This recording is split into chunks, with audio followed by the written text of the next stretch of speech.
Hai semuanya, ketemu lagi bersama aku Juni di channel ini. Apa kabar kalian semua? Aku harap kalian semua dalam keadaan baik-baik saja. Oke, hari ini aku ingin bercerita mengenai sebuah kisah yang menyedihkan, memilukan, dan tragis. Ini kisah mengenai seorang anak yang ditelantarkan dan tidak diharapkan oleh orang tuanya. Sebelum aku mulai ceritaku, aku ingin bertanya nih sama kalian semua. Di antara kalian semua pasti sudah pernah dong nonton film Tarzan. Ya, film Tarzan yang ceritanya itu tentang seorang anak manusia dibesarkan oleh seekor gorila. Menurut kalian, kisah tersebut hanya cerita hayalan atau benar-benar terjadi di dunia nyata? Ya, ternyata cerita tersebut benar-benar ada di dunia nyata. Tapi kali ini aku nggak bercerita mengenai kisah Tarzan yang dibesarkan oleh gorila, melainkan menceritakan seorang anak manusia yang dibesarkan oleh seekor anjing. Nah, loh, kok bisa seorang anak manusia dibesarkan oleh seekor anjing? Penasaran gimana kisahnya? Oke, kita mulai saja. Kisah Oksana Malaya merupakan kasus penelantaran anak paling brutal yang pernah terjadi di Ukraina. Oksana lahir pada tanggal 4 November 1983 di sebuah desa bernama Nova Blogovizhenka di Ukraina. Menurut dokter dan catatan medis, Oksana sebenarnya terlahir seperti anak manusia pada umumnya. Tetapi pada usianya 3 tahun, kisah ini menimpa dia.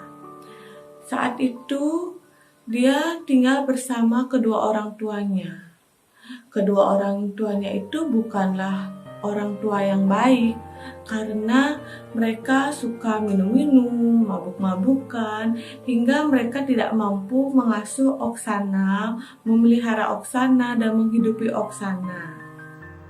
Dan kisah ini terjadi pada saat malam hari. Saat itu cuaca di Ukraina cukup dingin, dan waktu itu orang tua Oksana, ayahnya membawa Oksana di taman belakang yang berada di rumah mereka.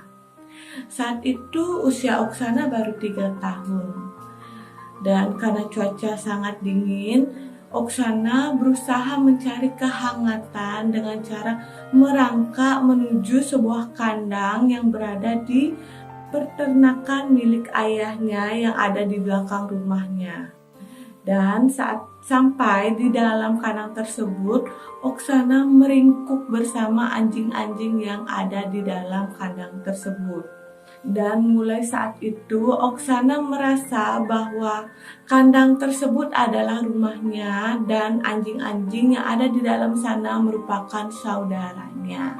Jadi menurut aku, secara tidak langsung, ternyata anjing-anjing tersebut telah menyelamatkan jiwa Oksana. Kenapa aku bilang seperti itu? Coba deh kalian bayangkan, anak usia 3 tahun pada malam hari saat cuaca sangat dingin, dia berada di luar sendirian. Dan kalau saat itu Oksana tidak menemukan kandang anjing dan tidak mendapatkan kehangatan di sana, kemungkinan Oksana sudah meninggal. Selama 5 tahun, Oksana tidur, istirahat, bermain, dan makan bersama anjing-anjing yang berada di peternakan tersebut. Sehingga selama 5 tahun tersebut, Oksana hanya makan daging mentah dan sampah-sampah yang berada di sekitar sana yang dimakan oleh anjing-anjing yang ada di sana. Sehingga pertumbuhan gigi Oksana pun menjadi buruk.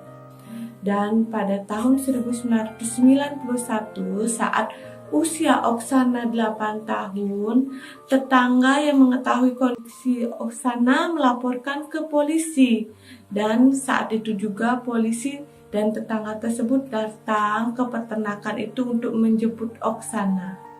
Betapa terkejutnya orang-orang itu melihat keadaan Oksana saat itu. Dia sangat-sangat berbeda dengan anak manusia pada umumnya. Menurut Ana Calaya, direktur institusi di mana Oksana berada dan diamankan, menurut dia, saat pertama kali Oksana dijemput, mereka melihat Oksana itu tidak seperti anak manusia pada umumnya. Dia lebih terlihat seperti anak anjing. Saat itu, dia menggonggong, dia menjulurkan lidahnya saat lihat air, dia mencakar, dan dia berlari menggunakan kedua kaki dan tangannya. Dan dia pun menghendus semua makanan yang diberikan kepadanya. Mungkin saat itu orang-orang hanya berpikir, sangat-sangat menyedihkan, sangat-sangat kasihan melihat situasi yang dialami oleh Oksana. Namun ada hal yang berbeda. Walaupun Oksana tidak bisa berbicara, dia hanya bisa berperilaku seperti anjing pada umumnya, namun indera penciuman, indera pendengaran, dan indera penglihatan Oksana benar-benar sangat tajam. Setelah Oksana diselamatkan oleh polisi, akhirnya Oksana dipindahkan ke tempat rehabilitasi untuk anak-anak cacat yang berada di Barabol. Di sana Oksana diajarkan untuk memperbaiki perilaku sosialnya, diajarkan untuk berbicara, dan diajarkan untuk menghilangkan sifat-sifat kebiasaannya yang seperti anjing. Setelah bertahun-tahun Oksana menjalani terapi yang diberikan, akhirnya Oksana mengalami kemajuan dalam mengungkapkan perasaannya. Dia mampu mengungkapkan apa sih keinginannya dia.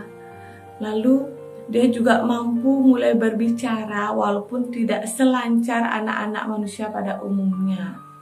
Namun kadang-kadang sifat aslinya yang dulu itu seringkali muncul saat dia merasa kesepian.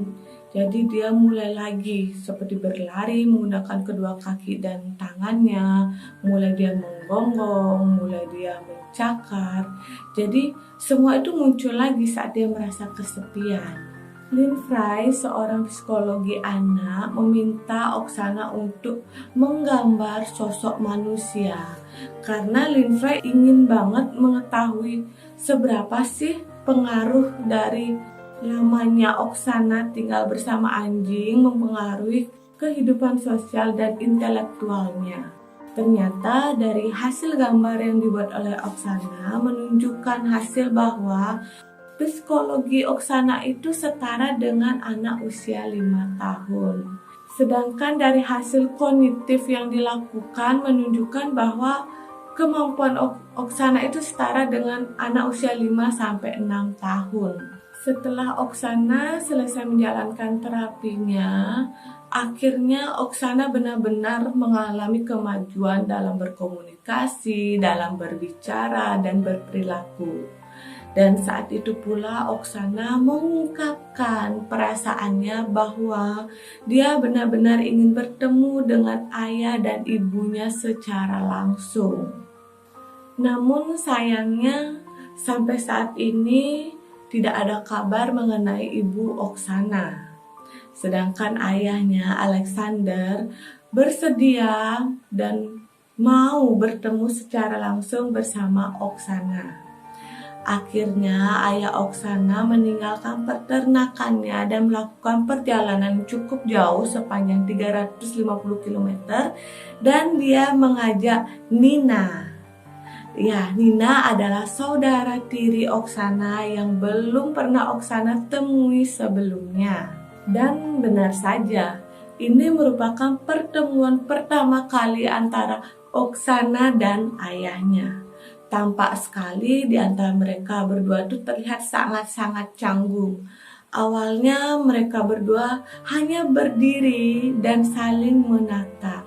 Namun akhirnya Oksana secara pelan-pelan dia berjalan mendekati ayahnya.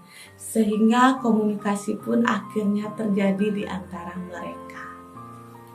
Walaupun banyak penderitaan dan kesedihan dan kesusahan yang dialami oleh Oksana, namun Oksana mempunyai jiwa yang sangat besar.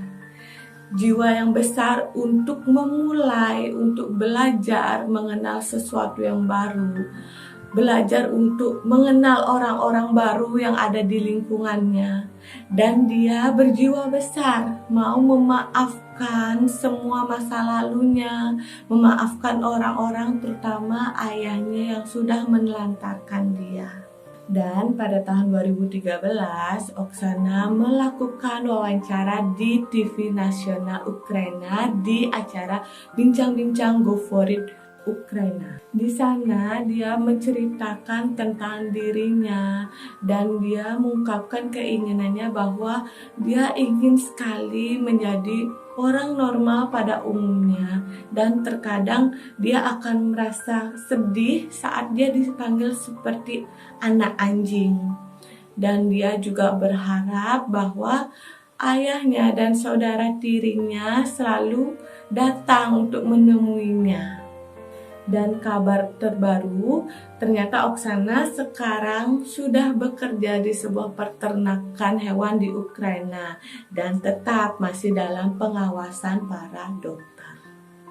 Makasih semuanya udah nonton video aku sampai akhir. Semoga kalian suka dengan video ini. Oke, jangan lupa untuk like, comment, share, and subscribe. Makasih semuanya.